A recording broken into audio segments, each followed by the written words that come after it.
Coming up on the HR Big Meat podcast. If I compare myself now to how I was when I came out of that last role, I'm a completely different person. I know that I can do a good job and that I have got the experience and knowledge to be a good head of HR and beyond. I've learned to trust myself more as well. I think having that experience, it breaks you a bit and it makes you question yourself and your abilities and all of that. And I think now I'm in a much more positive place. And yeah, I know I can do the job I'm meant to be doing. Yes, she knows it. Yes. Insert applause here. Welcome to the HR Big Meat podcast. This is the place where we amplify the voices of women in HR and have honest conversations about what it really means to work in this profession so that nobody has to internalise the idea that they are the problem. We are all about you having sustainable impact without compromise. So expect real stories, just a smattering of swear words, and a few uncomfortable truths. Oh, and everything that you'd hope from something that is proudly not like normal HR. Are you ready to be humans resourced? Great. Let's jump right in. My guest this week is Gemma Bryan, Head of HR at Conrad Energy, and someone whose story will resonate with anyone who's ever had their confidence knocked by a workplace experience. After building a successful HR function and being publicly recognised for her contribution, Gemma found herself unexpectedly out of a job.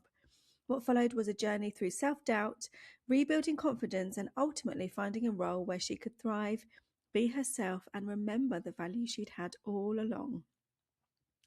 In this conversation, we explore what happens when one person's opinion makes you question everything you know about yourself, why our identity can become so wrapped up in our work, and how to reconnect with your value when it's taken a hit. It's an honest, hopeful conversation about confidence, self-trust, and remembering that just because one place doesn't see your value, it doesn't mean it isn't there. Oh, Gemma, thank you so much for joining me again. This is the second time we're having this conversation because I cocked up. Gemma joined me live at the HR Big Me event just a couple of weeks ago and I managed to completely mess it up. So the recording just didn't work. It was the wrong person on screen. So Gemma has kind of given me her time to come back and rerun it. And who knows, maybe we'll even go into more depth. I don't know. But I started that last conversation with an introduction as to why I thought you'd be a great guest. And that bit is still very much true in all of this, in that you've been around in my world for a while now, Gemma. We've been in each other's worlds for a wee while. And you were in a role, and I remember you being in that role and doing really well and enjoying it, and it was going great. And then we were in a community together, the HR club. You came in, and I went in one day and I saw this post, which essentially was, "I've just been sacked." It was one sentence, and I remember being so surprised at the time because of how well everything had appeared to be going. And I know you went through a process after that, which we're going to talk about. But then recently saw another post from you after being in this role for, how long have you been in this one now? Nearly 18 months. Nearly 18 months. Yeah, it's gone Oh, quick. time flies, doesn't it? Honestly, it's mad. It really goes so quickly. But another post basically saying, there's loads of progression in this role. I've just got a pay rise and it just kind of found your place, I suppose. And there's a lot for me in there around value and how we define our value, and some places seeing our value and other places not. So that's why you're here, and I am grateful for you doing this 2 times because I cocked up. So tell me, let's get started with, I guess a good place to start is the day that you lost your job, if you're comfortable to start there. Yeah, absolutely. So day started as normal. Office was fairly quiet. And I sat at my desk, normal, looked at what meetings I had, etc. And the CEO said, "You got 5 minutes?" I was like, "Yeah, sure." Grabbed a pen and paper, went to a meeting room, and it was a really odd one. He sighed and just shook his head, and I was like, "Sorry," and he said, "Yeah, CEO has said that we just can't continue." And I was like, sorry, I don't understand. And we had this conversation, and basically the CEO decided that I was no longer a fit for the business, and that was it. I was out. The CEO wasn't there; he was away. So I'd left the CEO to do it for him. So Which you yeah, just what yeah, which you yeah, don't yeah, like exactly. what kind of what happened that day? I, I genuinely, even looking back now, just think, what on earth happened? Like, how did it go so wrong? How did I get from a place of where it was going really well to it Oh. declining so much? And on reflection, I can see what happened, and I can see the whole story of how it unfolded. But at the time, it was just like a giant slap in the face of, you're not good enough, get lost. And I Mm. sat at my desk, and there were 3 people in the office. The CEO had scampered off somewhere, and I don't blame him at all. And I sat there, and the finance manager went, "You okay?" And I went, "Nope, nope, it's been sacked." And she went, "What?" I was like, "Yeah." And then I sat there for 5-10 minutes. I think at that point I sent a message to the group and messaged my husband, and then was like, I don't really know what to do now. Yeah. So just got up and left. Like, oh no, that was the best bit. So no, I remember why now. The CEO came in and went, I need to escort you off the premises. So I had to, So because it was a shared building, I had to go through the kind of gate thing and then give him my pass back. So I couldn't get in the building anymore. So it was literally like um, a take your box and go type moment. Yeah. like I can just in that I can just imagine the kind of just complete knock out of the blue that kind of would hit you with just to because so had you had any indication before then that things weren't going too well? I kind of did. So I'll talk you through what happened. And I was there for just under 2 years, literally just under 2 years. Of course, it was just under 2 years. Classic. Of course, first year, um, I I did loads of things. I was flying. We got the Great Place to Work accreditation. I set up all the HR systems. I made sure that we were in a good place with all the strategy and stuff like that. And then that first year went really, really well. And I remember we had like an all staff meeting, and it wasn't a massive company. There were under 50 people. And the CEO stood up and said, like, just like to thank Gemma for everything she's done from the HR space. And everyone stood up and clapped, and it was lovely and, you know, lovely. And then after that, my relationship with the COO deteriorated quite quickly. Um, he was quite a challenging individual, should we put it that way? And it was it was a very difficult place to be. And whatever I did just wasn't the right thing. I tried multiple avenues, multiple ways of doing stuff, and it just nothing was right. And after that first year of working really closely with the CEO and COO, it seemed to be absolutely fine with the CEO, and we were on the same page and everything. But COO was just like, nah, don't like you anymore. Like a outgrown his favorite toy or something. That Yeah. sounds horrible, but I think that's probably the best way to say it. So prior to that point, it had been fine Mm, with them, yeah, and then it just yeah. kind of shifted. It, Was there any yeah. like? Did you have to have a challenging conversation with it? Like, was there something that you could pinpoint? Oh, that's where they, stopped being a fan, or Not really, but I can see over time how things just deteriorated. And I don't think it was like a bang, I don't like her anymore. I think it was a, oh, she's done this, oh, then she's done this, and then she's done this, and it was like a build up of it. And I sent him email with a people plan attached to it and said, this is what I think you want, but I'm happy to talk through any differences you want. And his feedback was, this is utterly ridiculous. This is not what I want at all. This is what I want, X, Y, and Z. And I said, that's fantastic. I've got a lead now. I will come back to you with an update as soon as I can. And then it was the following week was the meeting with the CEO of, Wow. yeah. But presumably that first year where all those great things were happening, it was what they wanted. Yeah. And I think the difference with the first year was dealing with the CEO more rather than the COO.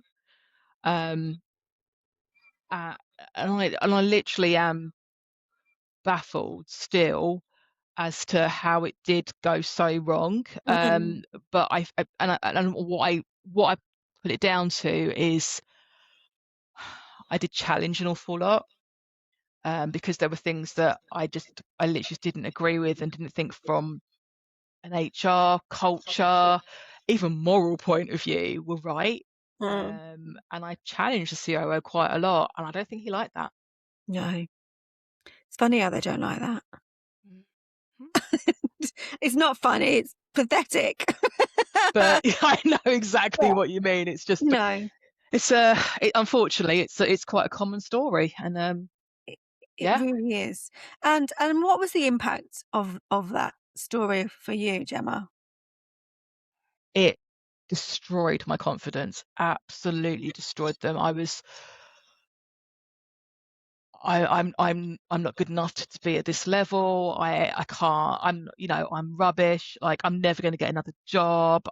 All that kind of stuff just goes through because of one person basically not liking you and not believing in you, I suppose. Yes. It's really That's powerful. so powerful, isn't it? And it is. It's one person. Like, to go from having Exactly. an applause in a group meeting with everyone there, and then to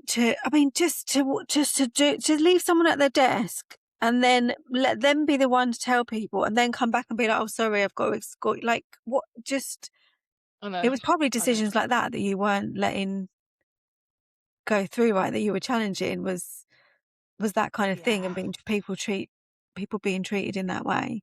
Yeah.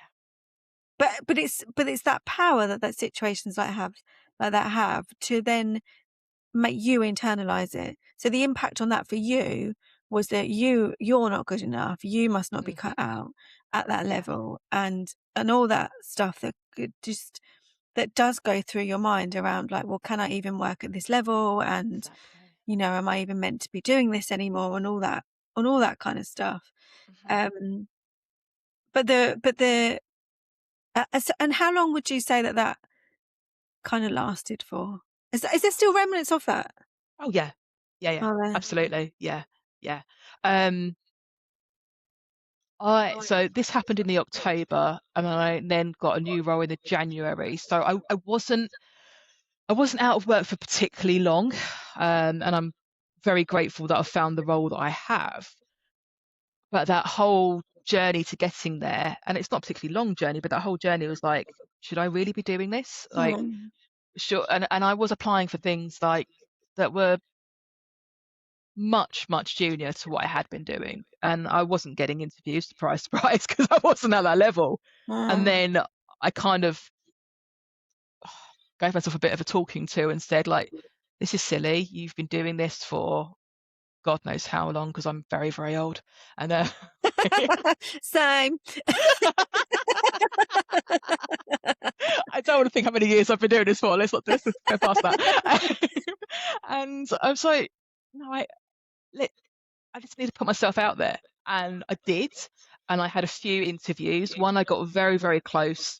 I was runner up, which I hate, but I understand why now, because the role I'm in was the role I was meant to be in, with the team I've got, with the company. And I'm just, one, really grateful that I'm here, and two, just really enjoying it. And I love the company. I love the people. I love the ethos, the culture. It's just like I'm meant to be here. And that's lovely. I love that. That is lovely. And it's great that you can see that, even when you didn't get interviews, that it was because there was something kind of better. In that Yeah. moment though, when you're looking for a role, when your confidence has taken such a knock, like how easy is it for you to pick yourself up after then getting a rejection though? Is it? I don't think it was a case of picking myself up. I think it was a case of masking and just having to do it. And it wasn't anyone putting pressure on me. It was me. I was like, right, I've worked all my life. I need that next job. I need to do Mm, it. And my husband was like, mm. no, you're fine. It's calm. It's fine. You're fine. But I was like, no, I need to. And literally the day I had that conversation with the CEO and I was escorted off the premises, I was applying for jobs. I had my CV out. I was talking to agencies and I was out there. Like I literally didn't stop. Didn't stop.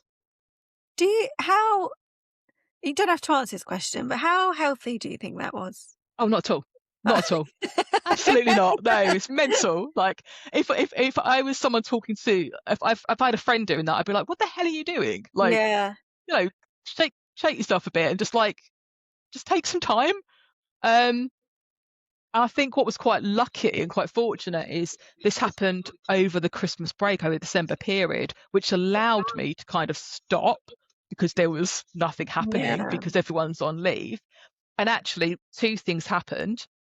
I was able to spend time with the kids, which I mean, I obviously spend time with my children, but in a way that I had nowhere else to be, nothing else to focus on. But also, it gave me that time to process as well. And I did have probably one day, maybe a bit more, of just like a bit of a pity party of woe is me, nothing, I'm awful, blah blah blah blah blah.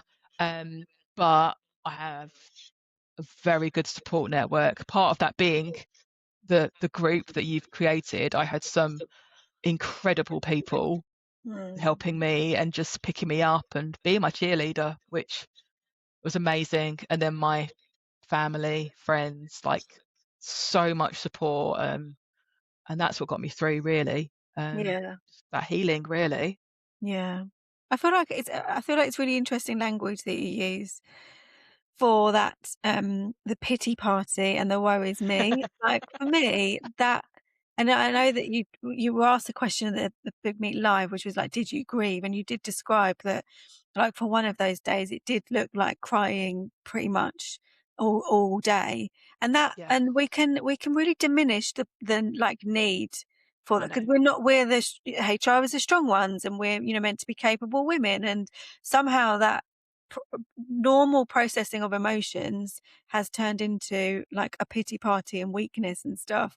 So I'm interested by the language that you use, and because I see it more Yeah, broadly in a lot of people, right? That we yeah, that, like I say, that we diminish the need to process our emotions properly, which yeah. sounds like you started off doing that with that masking and just, well, I've just got to keep going, Hmm. without honouring, I suppose, just a massive, like, upheaval. Because I think, like, I relate a lot to my work being the place that I get a lot of my self value from. I'm still on my journey of like stopping that myself, but I know when I was in a house HR that it was a whole lot of my identity, and it was a whole Yeah. lot of like my credibility came from how successful what I was in my role, and to have that whipped away would, like you Hmm. say, have absolutely devastated me. Did you relate to kind of your identity being your work too?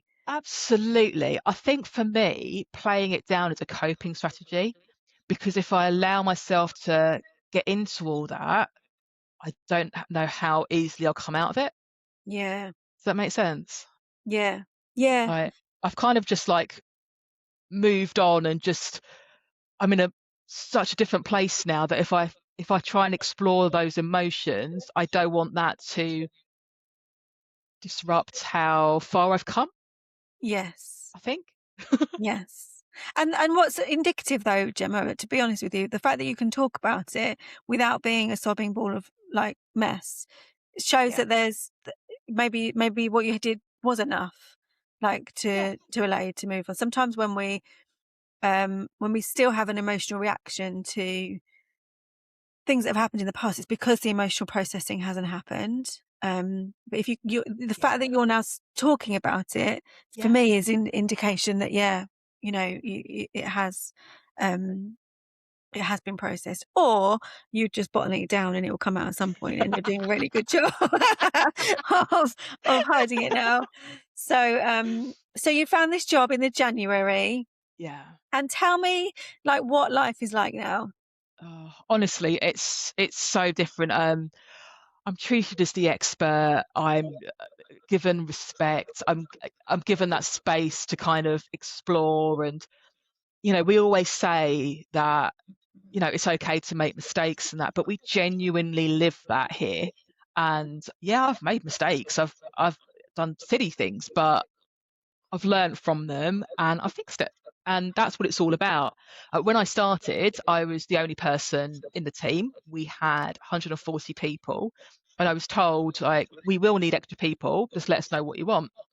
And they got a few months in. And I was like, yeah, I really need some support now. They went, okay, fine, just go and hire. I was like, okay, I'll do that then. Whoever gets the team so resource. different. Like, that's so different. Like, I've never been in a place where they've said, yeah, we trust you. That's what you need. Go and do it. And now I've got a team of 3 that report into me. My amazing team who are all fantastic and yeah, they're brilliant. And to be allowed to do that is just like a breath of fresh air. It's amazing. Yeah. It sounds like the dream. And I think I said at the live big meet, I was like, can we apply? Like, Come join my can we work team. for you? But there's so much hope in your story, Gemma, because there's a lot of people, I think, stuck in roles where they're not feeling valued and are questioning, is there anywhere that values what HR can bring? So to hear that story, that yes, there are organisations that not only value, are actually willing to invest in your team. Like, and sadly, it's just so often not the case that companies just won't invest in their HR department. It makes no sense, but we'll not go off on that tangent. So yes, for people to hear that there are companies that value what HR can bring, but also I think for anyone who's like in a role, currently not looking for roles because the market is so tough, or out of work, probably in that mindset of, well, I'll just take anything because the market is so tough, to know that you can hold out for the right thing and that there is light. I feel that's a really powerful like message for people, which is why it's so great that you're here kind of sharing. I think the main thing is, like, not every role is suitable for everyone, and that's okay. Like, if I wasn't right for that company, and I was the first year, and that's great, but long term, I wasn't meant to be there. But that's okay. Like, it's okay not to fit in everywhere because not everyone does, and not every company is right for everyone. So, yeah. Yeah, that's a really powerful takeaway. And I think it's sad that sometimes we've got to go through really, really tough situations to get to that point. What's helped you like get to that mindset? Being where I am and having a really supportive team and the wider business, and I think just kind of time and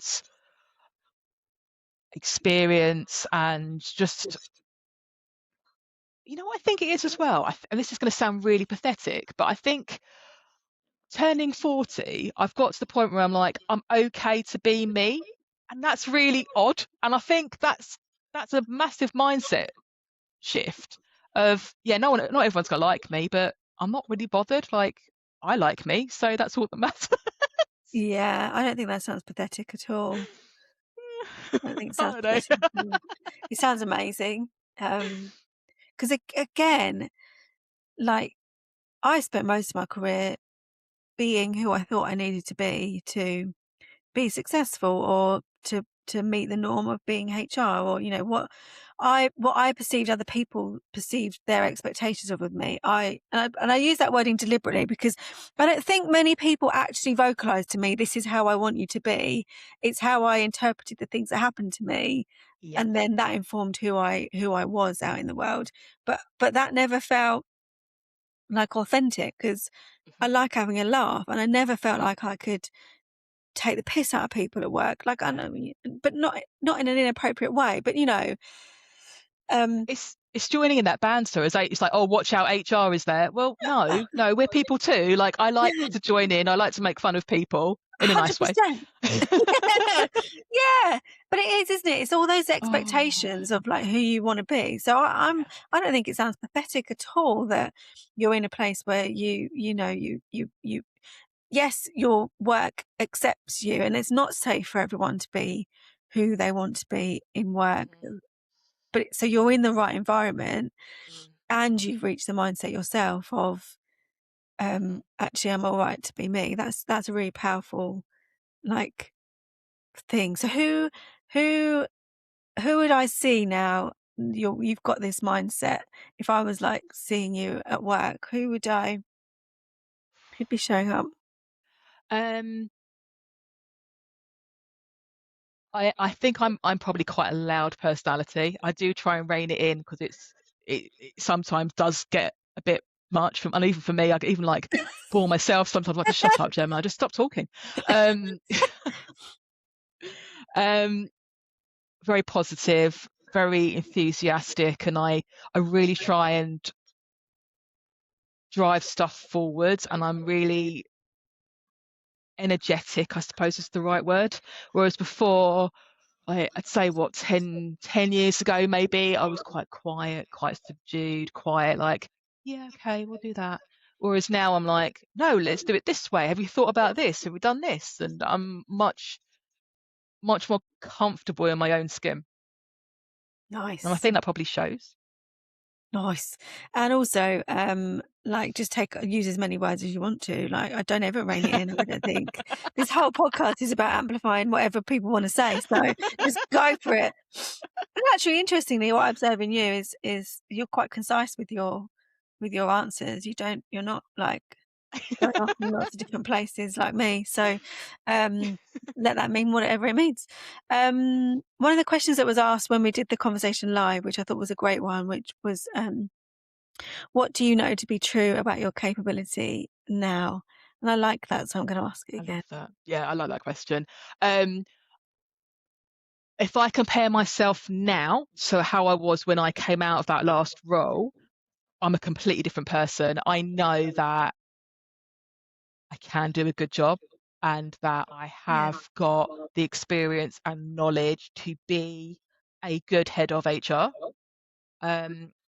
and beyond. And I've learned to trust myself more as well. I think having that experience, you kind of, it breaks you a bit and it makes you question yourself and your abilities and all of that. And I think now I'm in a much more positive place. And yeah, I know I can do the job I'm meant to be doing. Just love Yes. She knows it. Yes. it. Insert applause here. And but it reminded me of something that we talked about when we were live, which was the intuition. Because am I right in thinking Mm. you felt you weren't sure about the role when you Hmm. yeah. Tell me Yeah, about yeah. that. When I went for the interview, I had this like spidey sense that it wasn't quite right. Mm, But I went in and it was advertised as a 2 day a week role. And at that point, that's what I was after. I wanted part time, not quite that part time. And they said, well, what do you want? And I said, well, 4 days would be the ideal. So they went, well, okay, we'll give you 4 days. And I think I was so flattered that mm, they'd give me the days I wanted, and they promised me so much that just didn't happen, like growth and all of that stuff that you always hear, and it didn't happen. And going into that interview, I knew it was off. I knew something wasn't quite right. The chemistry in that just didn't feel right. And I should have listened to myself. But then if I was given a chance to do it again, I'd probably do the same thing. So I can't really. Yeah. So It's interesting, isn't yeah. it? Because Mm. I picked up on that in the first conversation, because I do think we know, a lot of us, when we're so wrapped up in our work identity and when we are putting so much into our work, we do lose connection to our intuition. So we can feel in our gut that the right thing for us is to leave or to do something different or to have this conversation.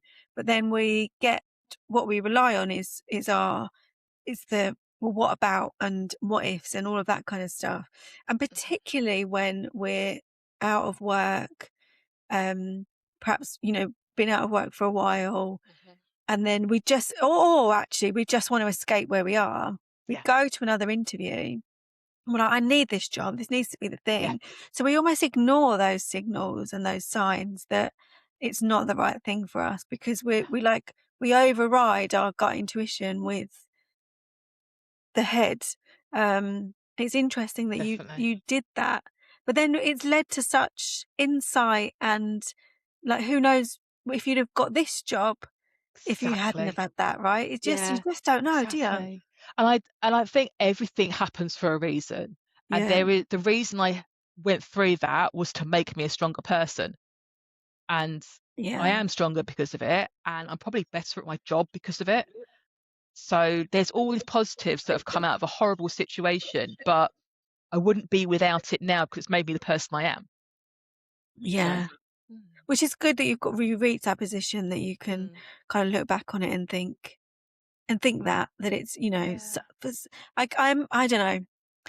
I imagine if you hadn't found a job so quickly, that might be harder, but who yeah, knows? Like, I don't know. yeah. I think you're right. I do think you're right. Yeah.